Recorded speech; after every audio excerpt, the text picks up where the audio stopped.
जवाब देते। निरहुआ जुड़े हुए हैं लाइव आजमगढ़ से दिनेश लाल यादव। दिनेश लाल जी, बहुत कांटे की टक्कर है बताई जा रही है जहां आप हैं अभी। जी प्रणाम। आप तो बिल्कुल बाबा की शरण में पहुंच गए। पीछे मुझे दिख रहा है बाबा की मूर्त है, तो बिल्कुल बाबा का आशीर्वाद है आप पे, ऐसा लग रहा है जी। तो परसेप्शन तो वही है।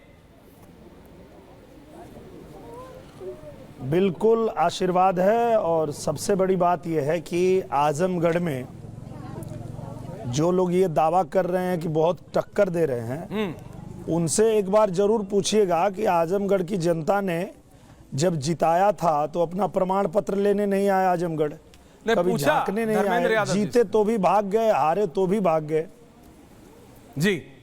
तो क्या बोले? नहीं, लेकिन धर्मेंद्र जी से पूछा तो हम लोग चाहे जी नहीं, धर्मेंद्र जी से पूछा। धर्मेंद्र जी कह रहे भाई मुझे तो बुलाया है लोगों ने। धर्मेंद्र यादव बोल रहे हैं मुझे तो लोगों ने बुलाया है और मैं इसलिए आया। धर्मेंद्र यादव जी से जब पूछा गया, इसी आजमगढ़ में पूछ रहे थे पत्रकार लोग कि आप हारने के बाद एक दिन भी नहीं आए आजमगढ़। निरहुआ तो 19 में हारा, तब से यहीं आजमगढ़ रह के ही काम कर रहा था। और जनता कहने लगी कि हार के भी ये यहीं खड़ा है, जीत के भी साधारण है, और जनप्रतिनिधि कैसा हो निरहुआ इसका उदाहरण है।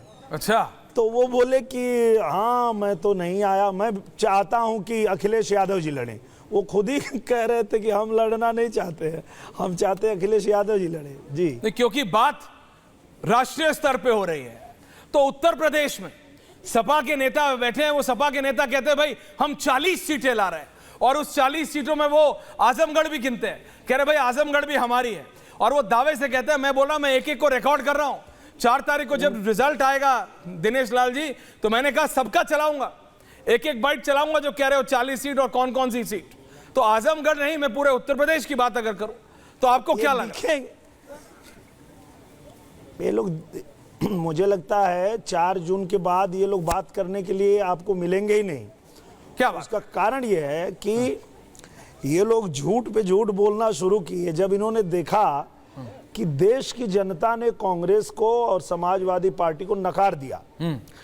देश की जनता ने कहा कि भाई वो जमाना गया कि जब चुनाव आता है तब आप आते हो चुनाव लड़ने, और फिर 5 साल दिखाई नहीं देते हो। तो उसके लिए तो मैं बहुत पहले गाना गाया था, आवते चुनाव फिर आए गेला नेताजी, अब बन के बहुरूपिया दिखाए गेला नेताजी। दीपक जी को बुलाइएगा। तो ये बहुरूपिये है, तो ताली तो बचा देते हैं आप। नहीं, दिनेश लाल जी ये देखिए आपकी स्टारडम, आपकी पॉपुलैरिटी पे कोई डाउट नहीं है। मेरे साथ एक वरिष्ठ पत्रकार दीपक चौरसिया जी भी हैं डिबेट में।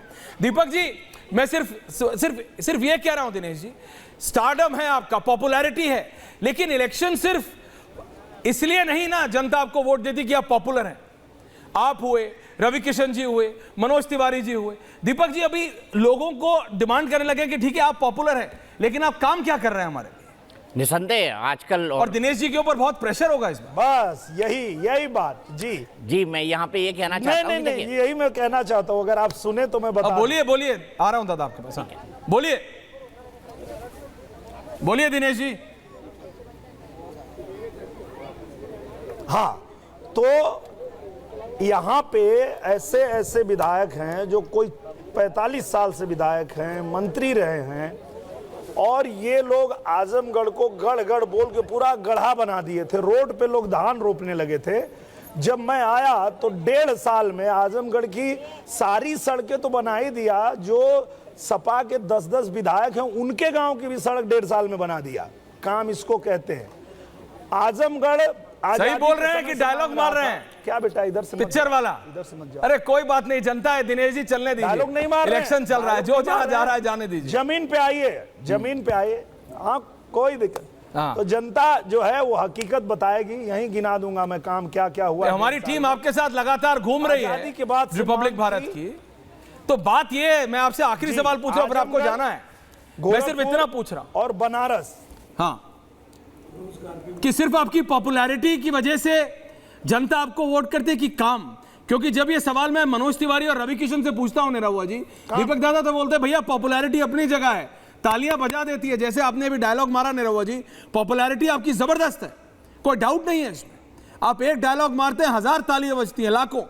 लेकिन जब इलेक्शन की बात आती है तो जनता काम पे करती है। नहीं, अब मैं काम एक मिनट सर, अब जी काम दादा, की ना होगा बोलिए। और तालियां बजेगी। सुनिए, हाँ, रोना पार बिलरियागंज का मार्ग कब से खराब था, उसको चमका दिया। चमकाया कि नहीं? फुल फ्रेम गरिमा जी। रुकिए। रासेपुर से तितरा का मार्ग लंबे समय से नहीं बन पाया था, 1.5 साल में शहजाद जी आ रहा हूं, थोड़ी चमका कि नहीं? बताइए। आजम अब काम पे खाली बात होगी। हाँ, काम पे बात, कोई स्टारडम पे बात नहीं होगी। हाँ। काम पे बात होगी। आजमगढ़ सपा वालों ने बनाया था हवाई पट्टी, उसी हवाई पट्टी को हवाई अड्डा बना के जहाज उड़ा दिया। उड़ाया कि नहीं?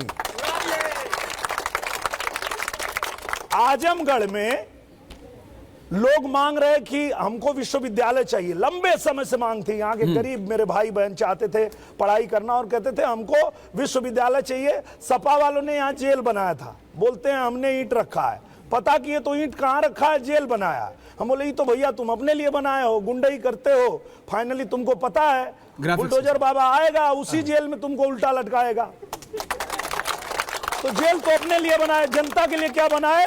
ईंट तुमने भी रखा है, ईंट हमने भी रखा, और जब हमने ईंट रखा तो आजमगढ़ में विश्वविद्यालय बनवा दिया। तो बस देखते हैं 4 तारीख को दिनेश जी, डायलॉग डिलीवरी तो आपकी सॉलिड है। आजमगढ़ में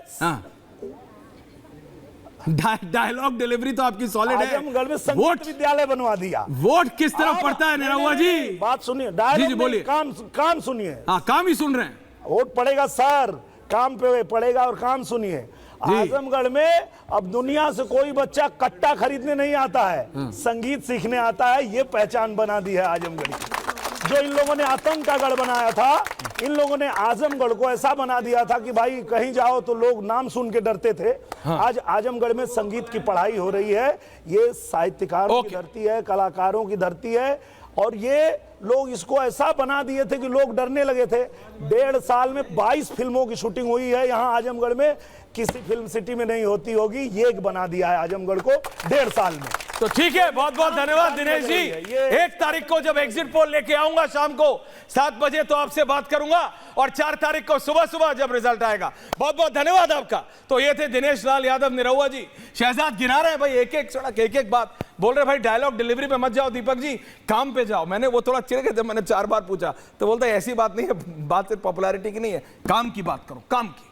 और मैं मानता हूं कि परिवेश बदला है, और आजकल जनता जो परफॉर्म नहीं करते उसको पेरिश कर देता है ऐश्वर्या। तो कोई स्टार है, इसको टेक इट फॉर ग्रांटेड लेके वो चुनाव ना लड़े। काम करना पड़ेगा।